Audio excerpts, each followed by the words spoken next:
Yeah, and I've done the outlaw stories from time to time.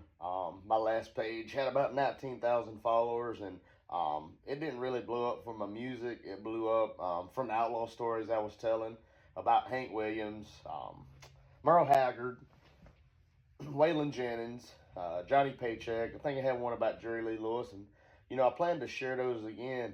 But I tell you, I've been asked a lot of times about telling my own outlaw stories.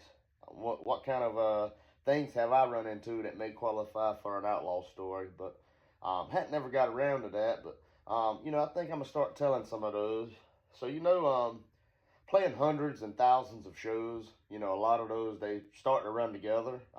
You forget about a lot of them, but sometimes a show will stick out in your memory, and it'll just have something about it that'll make you always remember that particular gig or that particular show.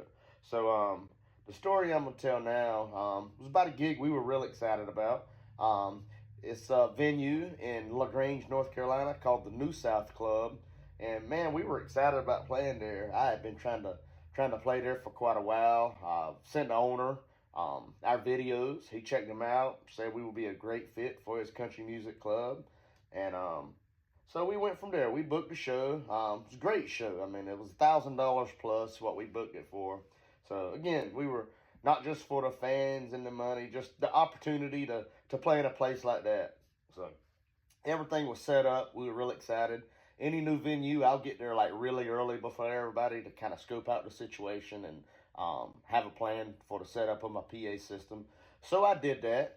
And mind you, up to now, me and the owner, we've had some great conversations. We've laughed a lot, stuff like that. But when he walked out of the door and he looked at me, his whole face changed. And it's like he judged me to start with.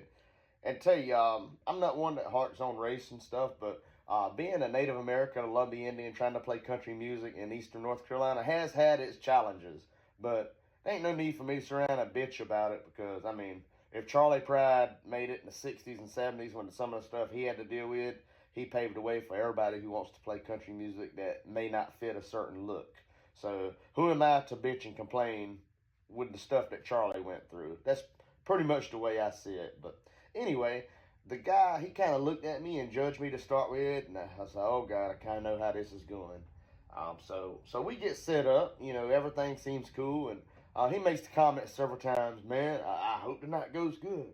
Man, I hope the night goes good. And I'm saying, I don't know why it would.